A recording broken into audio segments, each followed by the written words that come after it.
Hi, this is the third video in this Chapter 22 series. How important is urban land use planning? Urban land use planning can help to reduce uncontrolled sprawl and slow the resulting degradation of air, water, land, biodiversity, and other natural resources. So let's take a look. Okay, so what is land use planning, right? It's a way that you can encourage future population growth and economic development. And work around environmental and social consequences. So you're anticipating them, and so through your land use planning, you can create the environment intentionally. So with the planning, the city controls the zoning of the different areas, and they go into it with a philosophy, with guiding principles to hopefully maintain a city that meets the needs of the people that live there, but also, lives harmoniously with the environment around it.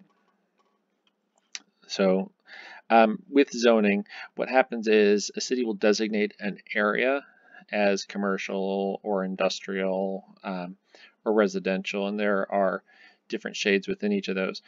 And there are problems and potential benefits to that, by limiting what can be in a certain area.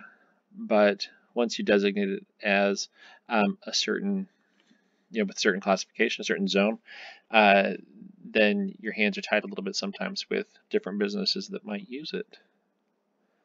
Okay, so smart growth.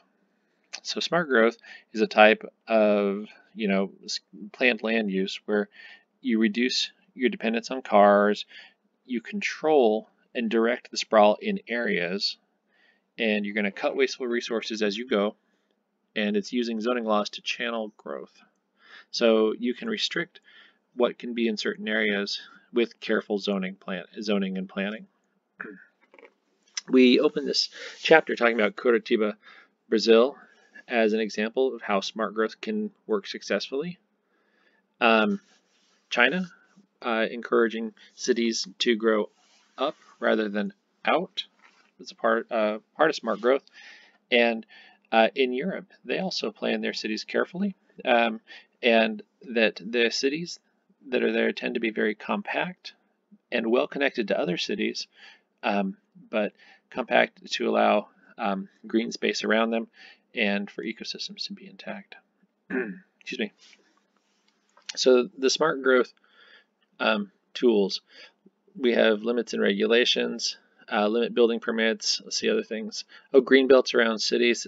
As you read through this, you might think like, gosh, this sounds like kind of city that would be great to live in. Let's see.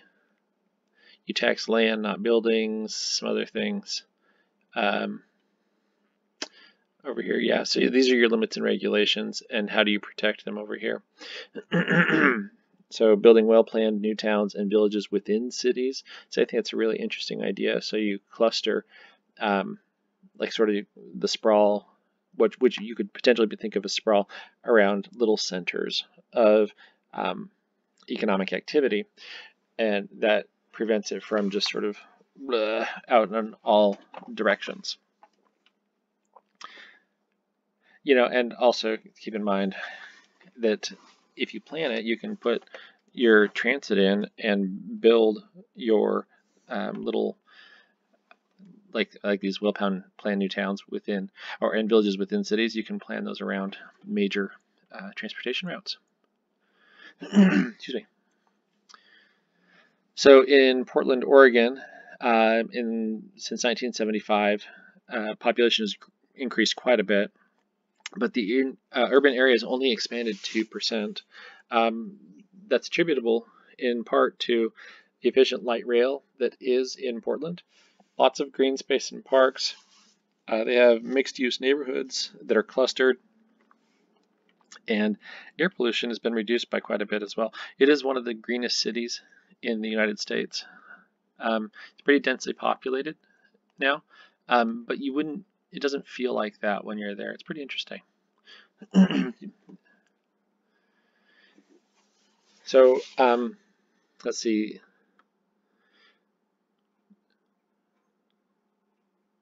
So urban growth boundaries exist in certain U.S. states.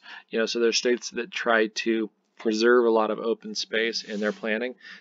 So cities in Washington, Oregon, and Tennessee, those are some of the classic examples of states that have cities with these regulations in place to preserve a lot of open space, like Seattle around there. Lots of open space in there. Oregon as well, mentioned Portland already, and in Tennessee. I think Nashville's a good example of that. Also, municipal parks. New York, Central Park, of course. Boston is known for its parks as well. San Francisco has spectacular parks, and several of them throughout the city. And there are other cities that have green belts around them. Excuse me. Here you can look at New York and see Central Park here. This huge green area just right in the middle of the city, and it's surrounded by high density areas as well. But that becomes really critical to the life of the city. Okay, how can cities become more sustainable and livable? An eco-city allows people to choose walking, biking, or mass transit for most transportation needs, to recycle or reuse most of their wastes, to grow much of their food, and to protect biodiversity by preserving surrounding land. Excuse me. So in a conventional housing development, you have people that are spread out, each in single-family homes, and each person's kind of on their own, living their own American dream, doing their own thing. Excuse me. In cluster development, this is what I mentioned earlier, where you have a sprawl, like a little village or town, grow on the edge of a city, for example, but it's around a center of economic activity. So you put like a cluster of dwellings. It could be low, medium, high density housing around a center of economic activity, but just like little clusters around. So that's another kind of development. This new urbanism or old villagism is emphasizing walkability, mixed use and diversity, really well thought out design, sustainable design, and smart transportation where you're serving people when they need to be served. So there's a shift in values over time from, like, say, the 50s and 60s in the US, where it's like I'm on my own, my car, that's my transportation, my convenience, to valuing walkability, valuing exercise, getting outside, community, and being able to get around conveniently, but also in a more environmentally conscious way. All right, so let's take a look. Let me just zoom in here. Okay, so we have some undeveloped land here, just as an example, and we're going to look at how this might be developed. So undeveloped land.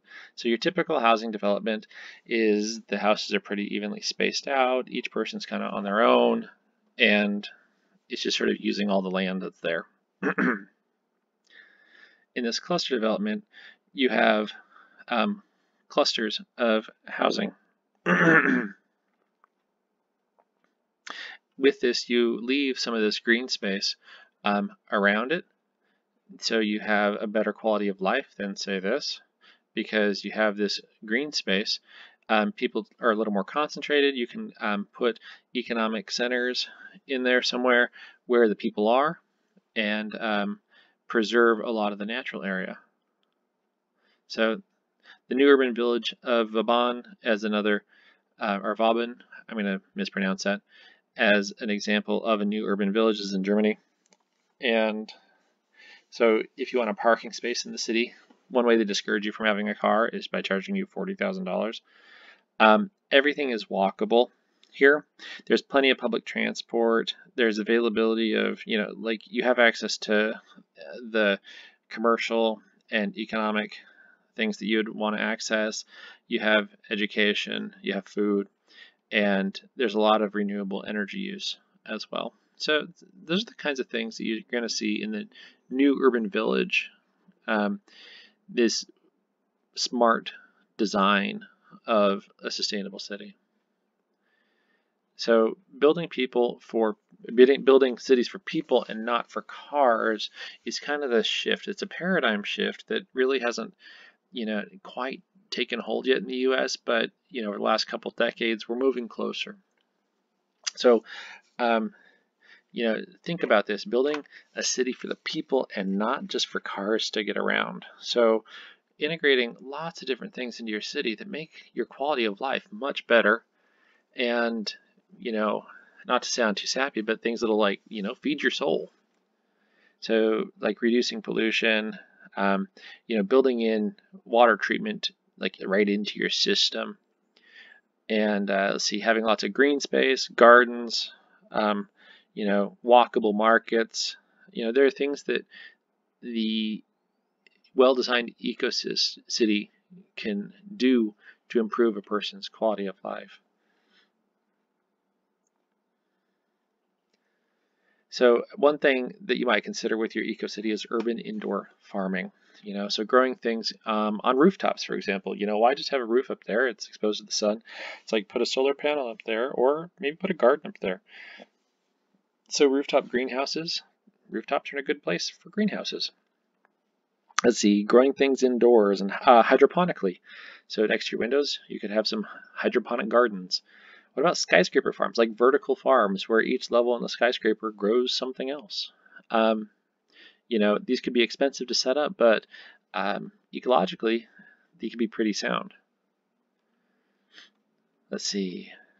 Not going to talk a whole lot about this.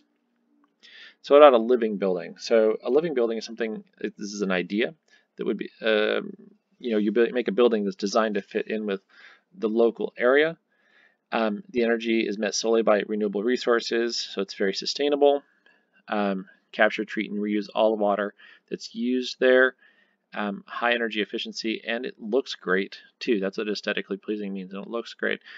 And we're seeing more and more of these around the U.S., but these tend to be fairly niche still. So this is in New York, the Omega Center for Sustainable Living, and it's designed to be pretty self-contained and to provide all of its own energy needs and water treatment, etc., etc. It's kind of a cool idea. It's ambitious, and I'm hoping, with time that we get there with more than just kind of these niche buildings. So 3 big ideas from the chapter here, chapter 22. Urbanization is increasing steadily, and the numbers and sizes of urban areas are growing rapidly, especially in less developed countries. Most urban areas are unsustainable with their large and growing ecological footprints and high levels of poverty. And urban areas can be made more sustainable and livable, just as some cities and villages already are. All right, well, that's chapter 22. Hope you find that useful, and I'll see you next time.